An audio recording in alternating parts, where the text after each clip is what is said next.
Hello, Podwalkers, and welcome to another episode of Goblin Lore. This is episode 5, where we talk about legendary creatures.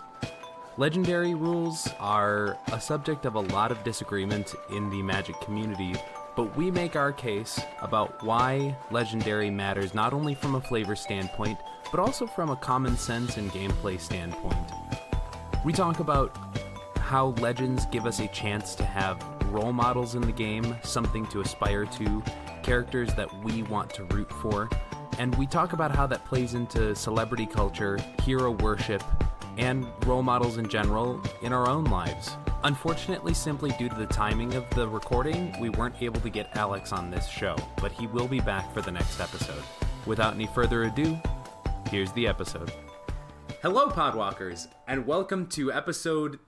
I think this is going to be 6. This might be 6.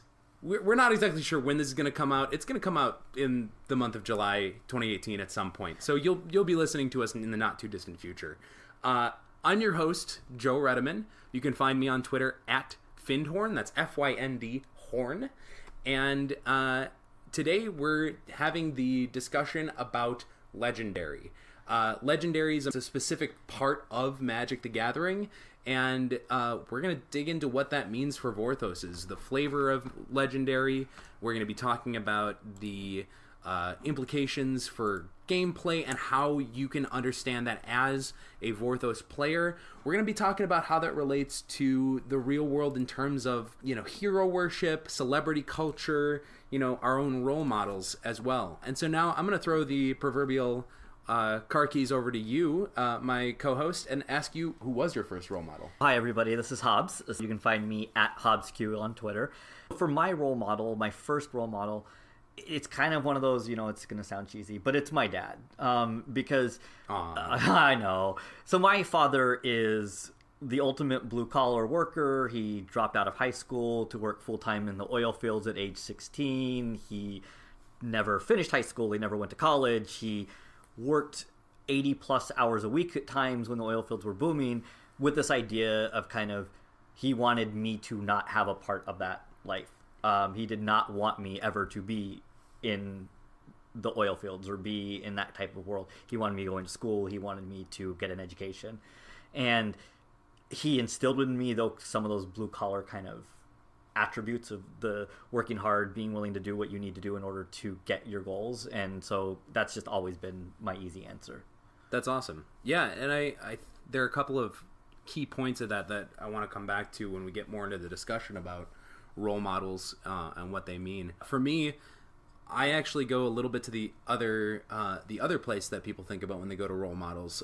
For a lot of us, our first role models are parents. For me, it was athlete. It was a sports player. I'm a huge sports nerd as well as a games nerd.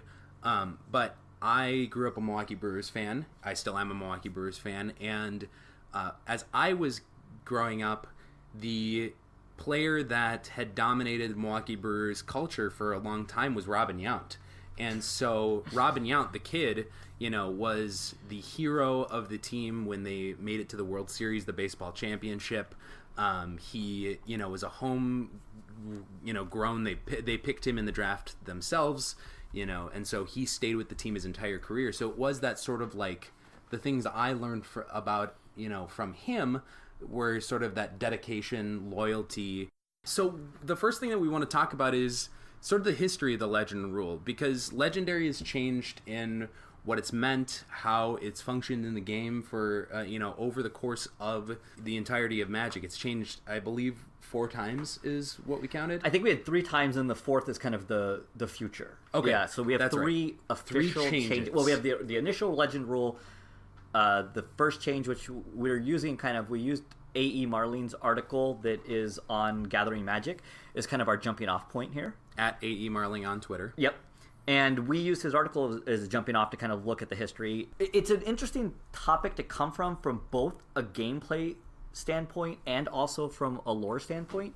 And on top of that, it's actually interesting because a lot of what happened, I think, with the legend rule and even changing of the legend rule really ties into the kind of the birth and the rise of EDH/Commander as a format. Wizards started printing a lot more legends. There started being a lot more support for legendary, and it was really around like the EDH set. I mean, 2004 was kind of pretty early on, and really people starting to play Commander and it starting. And you had awkward situations with the original rule, which we'll get to in just a minute.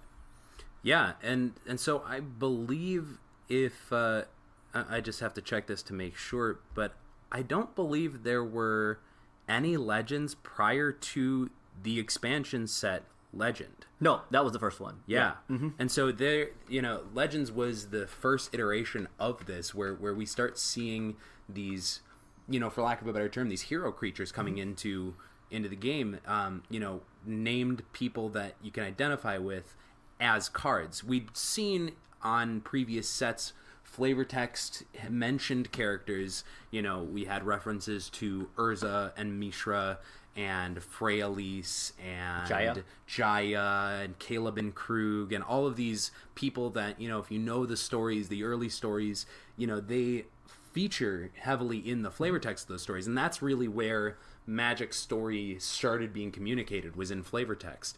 But we never got really anyone to identify with as a person until the Legends expansion. And so, Hobbes, do you want to go through that first iteration, I guess, of the Legend rule and what it did for the game? So I actually started learning under the original Legend rule, which I will say as a new player was not very intuitive. So A.E. Marling talks about the fact that it made sense actually from a flavor standpoint. Basically, you were bringing in this creature or this entity that was a legend in their own right. And because of that, nobody else could play one. So if you were the first one to land it, nobody else could play that legend. You controlled it because you had brought it out. So if somebody else if they played one, all that would happen was that one would be buried or destroyed, I guess. So that was the rule that I learned under. And as a new Magic player, not really as interested at the flavor point at that point, it was weird. Because I'm trying to learn all these rules, and then, oh, by the way, here's a subset of creatures that there can only be one out at a time, and if I played mine, you can't play yours. So as a new player, it really was very confusing. And it seems to, like, when you have something that says legendary as a super type, or back in those days it was a creature type legend, it feels like it should be a very powerful card that hits the battlefield and does something great. But I think too, with that point in Magic design, the legends were a lot more underpowered. They weren't highly, pushed cost as a lot of them are today. Yeah. And so you have this feel of, okay, well, I should be able to, have a big impact on this game. Well, I mean, with Legend, what we got was these weird situations where you had these really highly costed, basically vanilla creatures that had the type with them. Right. And the idea was that they were trying to give us a story, and that was the purpose of the set. But you had just things that did kind of nothing that had it. Then you had creatures that really did hit the battlefield and could make huge differences. So that's where we get the Elder Dragon. That's where we get Angus Mackenzie, which for that point was a Bant creature that could fog every turn. Yeah. Which is huge. I mean, at that point in Magic, removal was not as good. I mean, he probably was easy to be killed. But still, if you don't kill that, you have to answer just being able to fog every single turn. So we had this weird spectrum of cards. Right. And from a game point standpoint, A.E. Marling brings up some very classic examples of, I think the most being the famous Akroma situation in 2003, which he kind of talks about as the impetus for the rule change on. But he gives an example of a pro tour where basically one person had played Akroma, even though it was not on the board the way it used to be, you couldn't reprint. I mean, you couldn't play out one later in the game. And so a player died basically with multiple copies of a very strong legend in their hand. Right. And that's sort of what I mean too about that whole, you should be able to have impact, and yet it was more like multiple copies of this thing in your deck are clogging it up. Yeah. Running 4 of a legendary was a weird thing because multiples of it were really bad. Yeah. So that is, again, we're going to sort of use A.E.'s article here as our reference point. That's what A.E. calls the rule of singularity. Only one of these creatures can be on the battlefield, and basically just luck of the draw locks your legends out of the game. Specifically, like, if you have an Akroma, one of the most powerful creatures in Constructed at that time, done. You don't get to play your Akroma. then rules for Legends changed around 2004, and that became what we now call the rule of removal, what AE calls the rule of removal. And that means that when a second version of the card comes into play, both die. So yeah, this is the rule that I remember the best. Right, and I believe that I keep thinking that I started playing earlier, and I know I played closer to 2000, but I don't think I ever knew the rule of singularity. I don't think I ever played sanctioned events back then, and so I don't think I ever knew that one. But we'll get into my playgroup's experiences in a bit. But the rule of removal essentially said, it essentially flavored it as another creature that's exactly the same coming into play is almost like a time paradox. It's almost like you going back in time, you seeing yourself, meeting yourself, changing something, and then all of a sudden both copies wink out of existence, and the whole time-space continuum is ruptured, and so it fixes itself. Yeah, versus the game just imploding. Right, because that would be really not fun. Yeah. And so that also was less flavorful. There is a flavorful explanation for it, but it was, I think, even less flavorful than the rule of singularity, in that functionally playing another creature, playing another Achroma, for instance, became a free kill spell. Well, it became a very costly kill spell. Well, but the thing was, in some ways it didn't. And for me, this is where I kind of started with EDH, actually, was taking advantage of this rule. Because when I started playing EDH, my first ever commander was Marike. And the point was, everybody had better collections than I did. And they played more expensive creatures and stuff. So what I would do was take advantage of this rule by playing clones. So I was getting 4 mana removal spells in blue. I believe that was kind of the joke about the abuse of that rule, was really that you could get rid of something in blue for really cheap.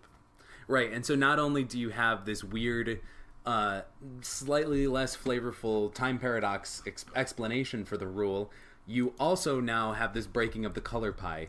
And for me, I think this period of the Legend rule is the singularly most not even unvorthos, anti-vorthos. Like, you shatter the color pie with this thing. Yeah, you do. I mean, it's hard for me because I just use this so much to my advantage. Not that I'm a spike, but I just use this a lot to my advantage in the fact that, like, blue could clone stuff, and I loved playing blue. Yeah. But yeah, I mean... Well, and this rule came about around the same time that we also started getting Planeswalkers.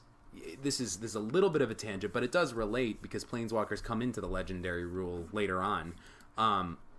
These Planeswalkers then were sort of flavored as not random separate entities or not people that you're summoning, but sort of other Planeswalkers that you've built allegiances with, and you bring them in, which is why they function with loyalty counters. It's that, they're an ally. Right. They come in to help you in your fights, in your duels. And you tax them too much, ask them for too much, and they'll go away.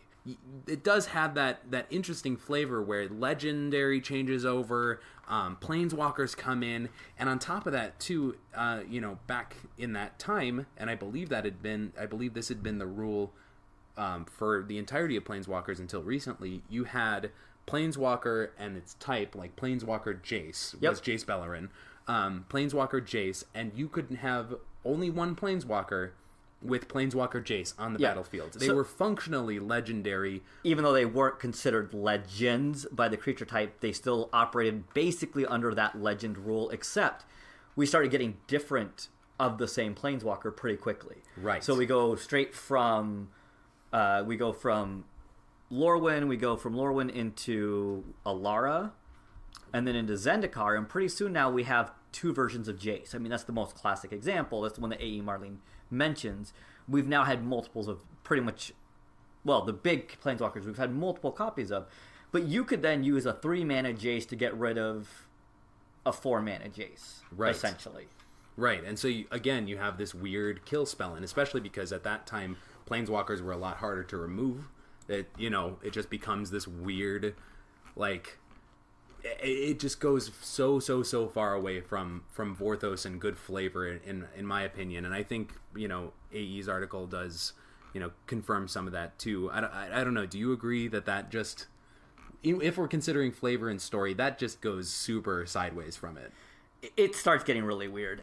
And then so we finally get the most recent update and the rule that we are operating under right now, which is this idea that, you know what, both players can have at least one of the same. I can have a Norn the Wary under my play, and you can have a Norn the Wary under your play, and they're going to be running away every time they look at each other. But they're going to come back in, and they're not going to kill each other. They're not going to bomb, just legend bomb, it's basically what I used to call it. So they're not going to do that. We both can play that creature, and both of us can have copies. Now, neither of us can have two of the same. So that still is in play. But on opposite sides of the board, we can. And then we also mix in now the new Planeswalker variant, where you can't have of the same name. Right. You can now have two Planeswalker Jaces, but you can't have two Jace Bellerins or two Jace the Mind Sculptors. Right. And on opposite sides of the board, we can each have a Jace the Mind Sculptor, for instance. And this actually has been played on by Wizards, which is an interesting way for us to get into, because there was a Gideon, basically, that cared about if you controlled a Gideon Planeswalker. So an emblem for the most recent Gideon was, you can't lose the game if you control a Gideon. Right. So like now, it really actually cares about, you can have as many Gideons as you want of different types on the board, and it behooves you to do that. Right, right. So now we're at the opposite extreme of, you don't get stuck with these in your hand as much. Yeah, it's an interesting way to look at it. It does make for much better gameplay, that's for sure. Yes. As we get further and further along this timeline, the gameplay is becoming a lot more streamlined. I guess my question for you then, Hobbes, is this more flavorful? Is this better flavor? Or have we gotten, as the gameplay has improved, has flavor declined? I mean, my initial gut instinct in some ways is yes. There is kind of, we're almost kind of trying to rationalize and ad hoc bring in, like we talked about recently, flavor is coming in and we're making flavor fit. So we can do it. It may take some mental gymnastics. We can kind of do this. I like this idea of maybe like, we know that the Planeswalkers, when they're helping us, Beleren is not the same person as Jace the Mind Sculptor. They're from different time points within their timeline. So if we're going to go with this theory that we can have Jace the Mind Sculptor and Jace Beleren in our decks at the same time, we're pulling Jaces from different points along his stream, right? Okay, so sure. And that's weird. Right. I mean, we just talked about the legendary rule initially. We tried to talk about this time paradox. This is even worse. I mean, I remember when this rule first started, my mindset was going to Doc Brown doing like a chalkboard, drawing lines, and like everything going horribly wrong. Because we're creating really bad, I mean, by any version of time travel that I'm aware of, meeting yourself is considered to be a very bad thing. And yet, here we are. We're almost kind of, I guess we could pull a Doctor Who rule here. We've had it where all the doctors have interacted. And so for those of you who don't know, Doctor Who is a British sci-fi show that features an alien, a Gallifreyan Time Lord who his ability, his species ability is that they can regenerate a certain amount of times. I believe it's 13. 12 times they can regenerate, so they can have 13 lives. We have the time paradox, the wibbly wobbly timey wimey rule, or the explanation. I guess I think that is the official name on Wizard site now. Is it really good? Excellent. And so you have that sort of fitting explanation for this. AE also forwards another one, which I think is another interesting one, especially to explain legendary creatures, but not necessarily planeswalkers. Planeswalkers, I think we can we can sort of mentally do the gymnastics of they are powerful enough to bend time and space and all that, even though they're not these days. The other idea specifically for legendary creatures is that different cards are different facets of their ability sets. And so, specifically, AE gives the example of Thalia Heretic Cathar and Thalia Guardian of Thraben, both of which are about sort of limiting opponents and playing into the taxes or stacks strategies. it limits what your opponent's creatures can do or what spells they can play. And so I think that's a cool explanation of, yeah, she's a more complicated person than just the abilities on one card. I think that makes some element of sense. I think too about when we've had creatures that have had color shifts over the course of a block. So what you're kind of saying is, like, Thalia is still Thalia. Multiple versions of her on the board at the same time are not multiple different Thalias on the board. There are multiple aspects of her persona. Right. So from a psychological standpoint here, we have the different facets of her personality. She's a 3D character. She's not a single aspect. I mean, she's not just one characteristic. She is a whole person. Right. And so we're getting it. Once again, I feel like we're forcing. We're having to back justify. Yeah, we're having to go back and justify. And I don't think that makes it necessarily less valid. No. But I do think it does put the onus on us. It puts the responsibility on us as the players or the Vorthos, people to figure out how it fits.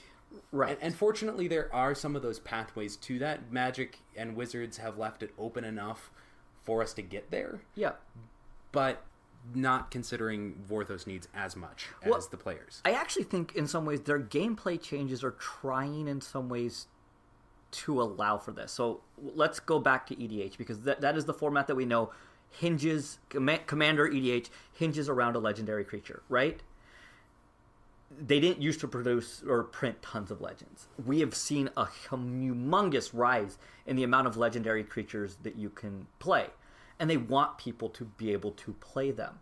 And they want you to still have that storyline of your EDH deck or your commander deck has this commander or this general that you are sending out in kind of as your ally to deploy onto the field to protect. Their gameplay changes actually allows for you to make your own story better when it comes to EDH.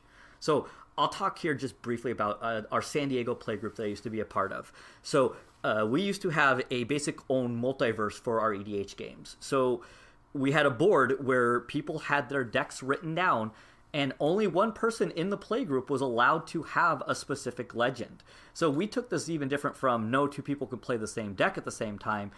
Theoretically, even if somebody wasn't there that night, I'm not sure that we allowed them to play. You could have a deck to play for against other people, but if you were in that play group, legends were owned basically by somebody. It was interesting in some ways because it made each new set kind of fascinating to see people start to fight about who was going to get which legend or make a deal. I even saw people, I'll give up an old legend that I own for this new one to you if there were two people that wanted it.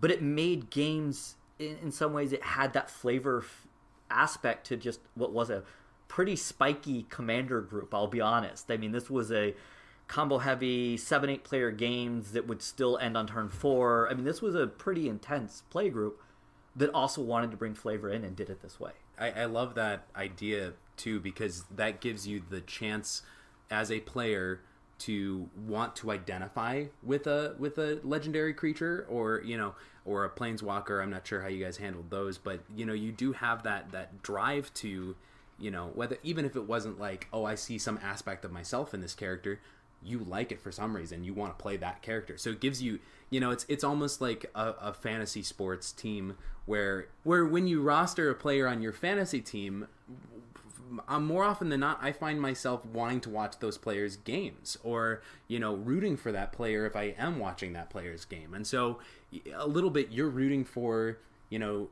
Squee in the story if you have Squee as your commander. Or, you are rooting for Sisay to come into a later set, because then maybe you'll get another chance to play with a new Sisay. Too, I just want to touch on my original play group really quick before we move on. Because I started playing around 2000, so this would have been the Rule of Singularity time. But like I said, I never played in sanctioned events. We just played as a bunch of 10-year-olds, throwing cards at each other, basically. But in this play group, we just, when it came to legendaries, we went with what felt right. And so for us, it was already this sense of you can't play more than one. We didn't know, I don't think we knew about the legendary rule, but we knew it didn't make sense to have two Eladamris out on the battlefield at the same time, because why would you do that? Why would there be two Eladamris? And so we did sort of fit into that into the rule of singularity, I think we naturally went with the rule of singularity, where no, if I play an Eladamri, you can't play an Eladamri until he's gone. See, you know, so yeah, there's a lot of ways to do it, and frankly, Magic can be a casual format.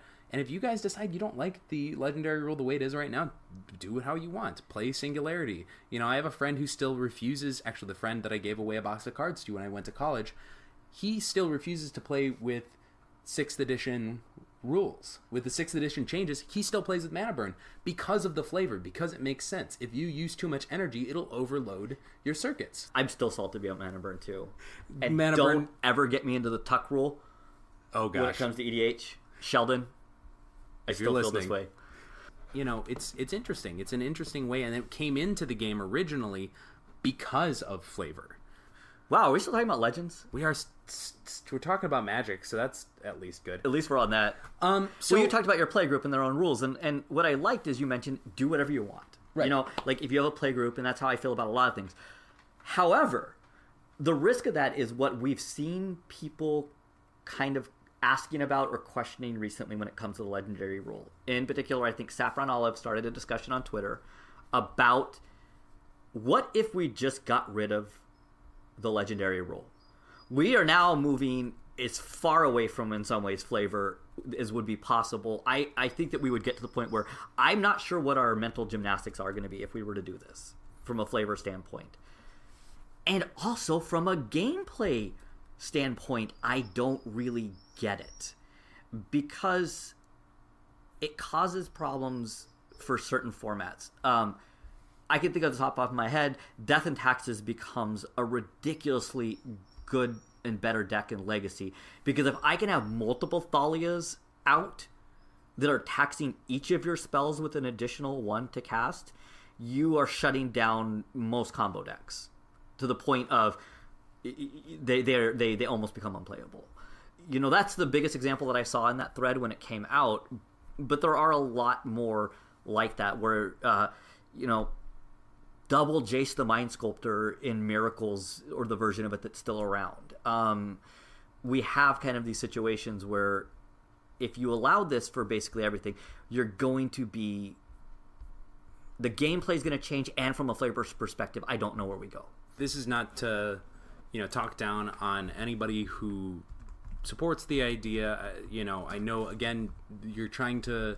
Like, Saffron Olive is thinking mostly about gameplay and mostly about the confusion and you know, sort of the baggage, rules baggage. And so, again, I understand that they're trying to do it for clarity, but like you said, Hobbes, it does take away from that flavor part.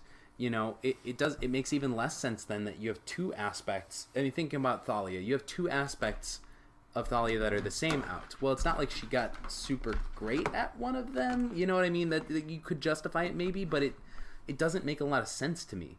Like, I don't know, she's just been in the gym doing bench presses, like, and so she's got really great pecs now. That's it. Yep. You know? But, you know, like, whatever, she's been ignoring, like, she's been skipping leg day or something. I mean, we all skip leg day. We all skip leg day. Who doesn't? I mean, what's interesting is, too, we actually have Mark Rosewater responded when it came to this tweet about the fact that he's been actively trying to make this change for years.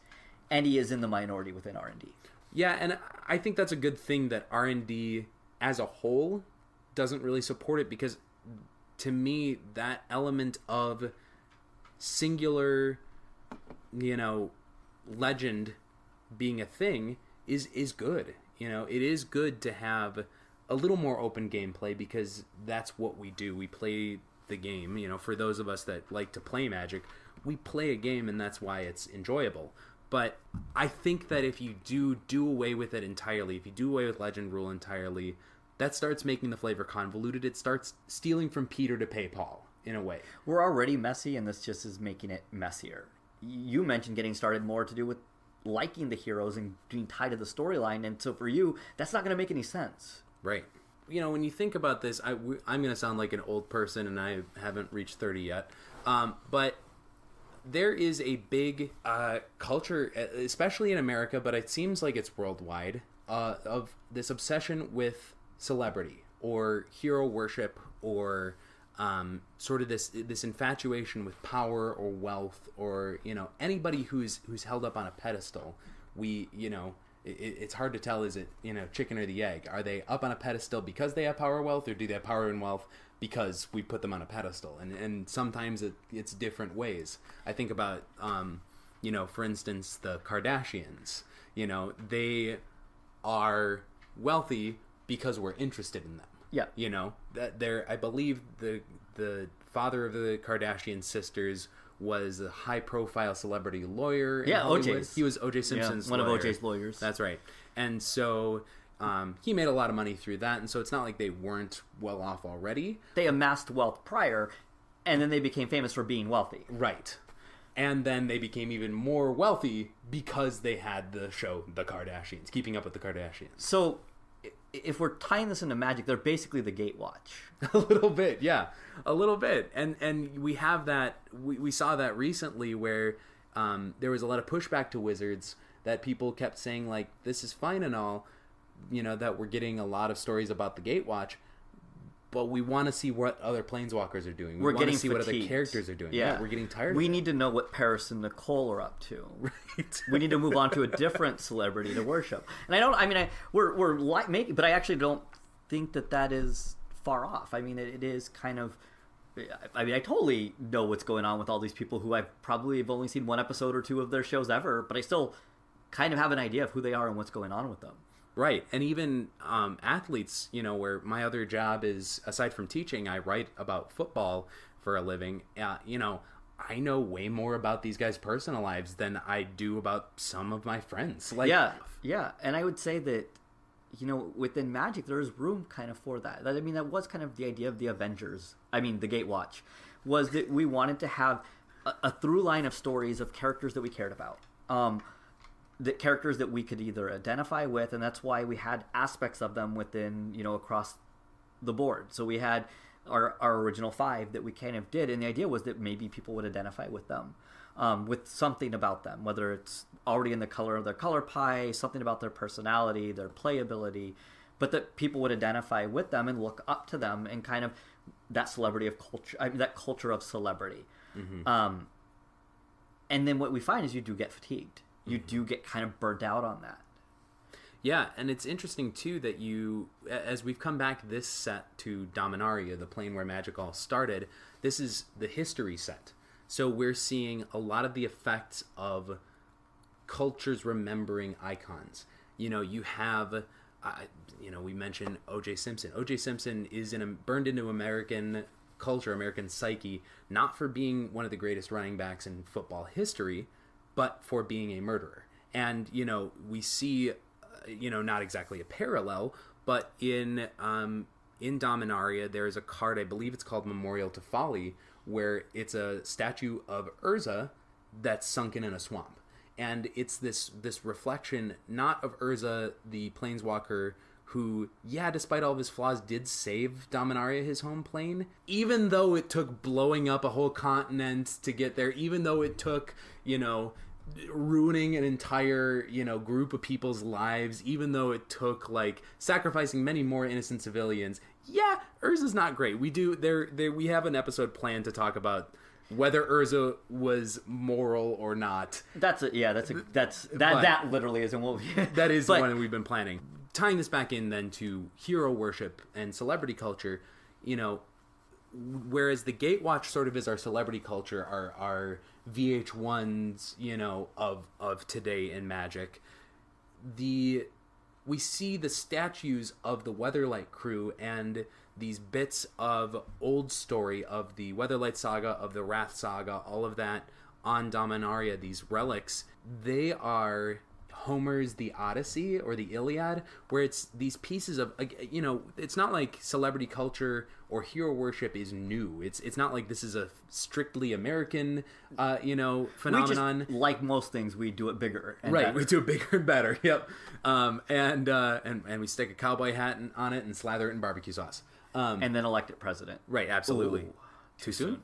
All right. But yeah, no. So we go back in Dominaria, it's thousands of years that they go back to hero worship. In the real world, it's thousands of years we go back to hero worship. Odysseus was he was Gerard. He led this crew against all sorts of disasters and dangers to come back and save his homeland in Greece, and take back his land and all this sort of stuff. He was a similar character to Gerard in that way, and so we do see a lot of that, a lot of those elements, reflected. But well, on top of that, what's nice about this from a flavor perspective here is we have characters meeting their legends in some way, or at least meeting people that would be important. So we bring back the members of the Weatherlight crew. I'm just thinking kind of that coming back and seeing people that may have been heroes. I guess Squee is still around. Our favorite little goblin is still around, and this dude has seen history. He's been there, and he's still around. Well, and I love too that you have, we talked about role models at the top of the episode and how we learned lessons from our role models. For you, you took a lot of work ethic from your dad, from watching your dad work and seeing how he, shaped his life and helped provide for his family. You took that into yourself and learned lessons for how you operate in the world. For me, I saw a lot of things to emulate from Robin Yount and, wanted to be a lot like him and had that desire to just continually work and grind and be loyal and all that sort of stuff to people. And in the story we see that with Gideon and Teferi, and I think that is one of the coolest things. We've talked a lot, not we, but in the community we've talked a lot about Chandra and Jaya. Chandra learns control from Jaya about how to control their fire power and how to be focused, still use the rage, still use the passion, but focus it. Whereas Gideon, I think, has one of the most interesting parts of this because he talks to Teferi, who also caused a lot of pain to people that he cares the most about. But yeah, I think that's a cool thing too, is that learning from history. And Gideon, I don't think, knows about Teferi until he gets to Dominaria, but he starts to then see elements of himself, elements of what he can take and become, how Teferi can be a role model for him. You talked about that restorative moment in, for people who suffered trauma. Talking to Teferi and seeing how he's come to cope with his past is a really great moment for Gideon. He learns that, and Teferi, it becomes that hero, but in a very personal way. Or maybe just a psychologist. Or maybe, yeah. I'm basically Teferi, is what I just heard in that whole conversation. Taking it back out into Magic, a lot of times we see a split, or we hear about a split at least, between old players and new players. Things were better back in the day. Things were, when we had mana burn, it was better. When we had, the rule of singularity, it was better.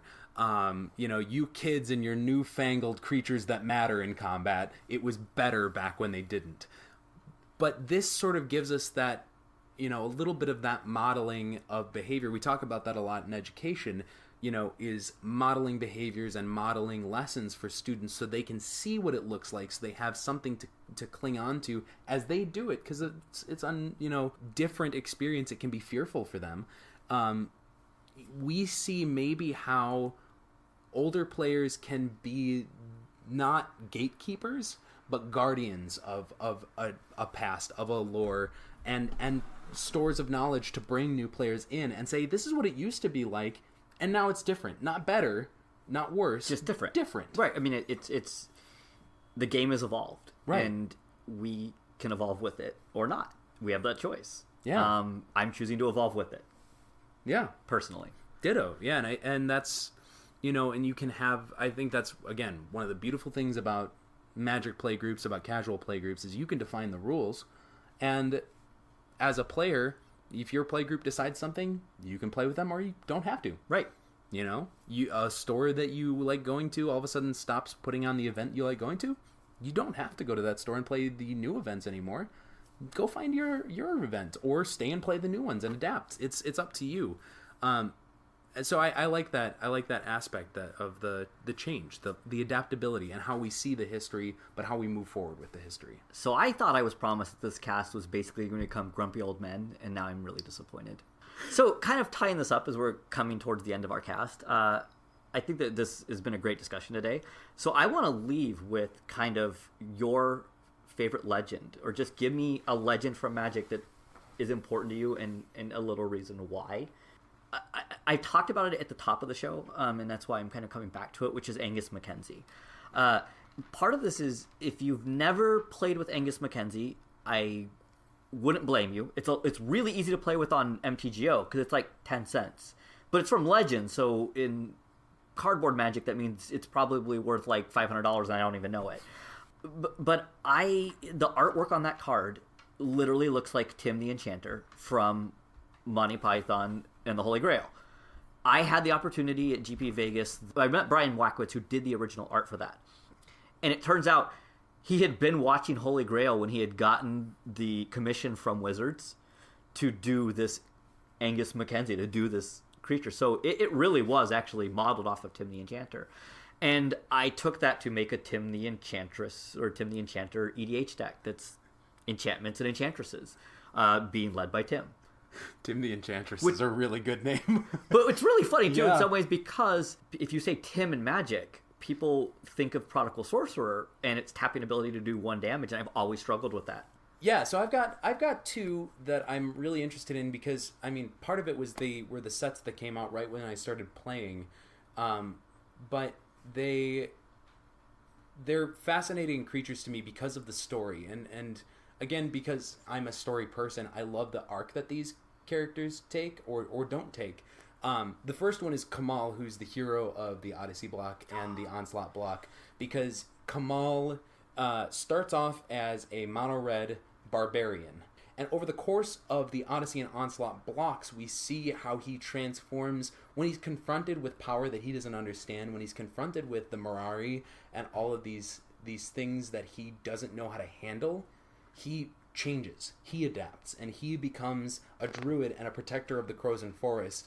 The thing is that, you know, he adapts and he does things differently as a result of that. And so I thought his character arc was fantastic. That was one of the coolest things ever, to see a mono-red character become mono-green and a druid. That was super cool. But another character to me that was fascinating because he chose. I love characters that interact with the story, basically. That not just interact with the story that's happening around them, but interact with story on a higher level. It's almost like they're very aware that the fourth wall is there, and they negotiate with it. Chainer, in the same Odyssey block, is my other favorite character, and he's a black mage who uses essentially other people's horrors and nightmares and his own fears and horrors and nightmares as the beasts that he summons. He's basically a reflection of you, the player. He summons beasts into play and uses those. And turns them into nightmares. And turns them into nightmare horrors, yeah. Yes. And so it's basically it's nightmares come to life is his ability. Yeah. And I find it fascinating because a little bit it was tragic because those creatures lived inside of his psyche. Those creatures lived inside of his mind. He was that, sort of tortured of a soul. And eventually that's what undid him when he had the power of the Mirari. Literally his mind flayed itself. But what I thought was the most fascinating is he could have rejected the power. He could have walked away from it. He could have done the same thing because he was very good friends with Kamal, and Kamal was, trying to convince him, leave this, let's go, or let me take it and let's get out of here.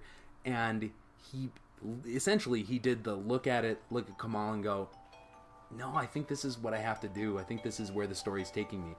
Yeah, I think that's a good place to wrap it up. That's our show. Thank you all for listening to this episode.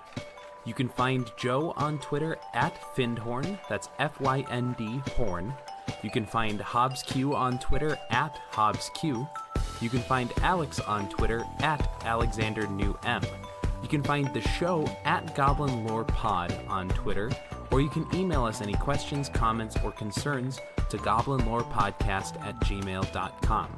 If you're listening on iTunes or Google Play, please consider giving us a rating and a review. That helps us get the word out to other people that the show is even happening. the more people we can reach, the more people can join this community that we're hoping to begin and hoping to foster. In addition, the guys will be at GP Minneapolis at the end of July 27th through 29th. There will be events going on all over the place, so follow the Twitter accounts and they'll let you know where things are happening. Finally, at the end of this episode, we have a brief giveaway notice. So stay tuned here after this break and we'll get right back into it. Good evening. We had the mindset of we were kind of closing in on Friday to almost 100 followers, which I am just really impressed by the response we've had. And so I decided that we should give something away. And we've decided as a cast that we're going to continue to give stuff away, at least up until the first 1,000 listeners or the first 1,000 followers on Twitter. Every 100, we will be doing a drawing for something. We don't know what everything's going to be yet. Now, this is the Ensnaring Bridge with the amazing Titus Luntner art, which, if you haven't seen, was in the 25th anniversary set. It is beautiful, and it's a great card. And the winner is, oh man, it's Ryan Sanio from Minneapolis. He's from Hipsters MTG. Actually, he writes for Hipsters of the Coast. And our second winner is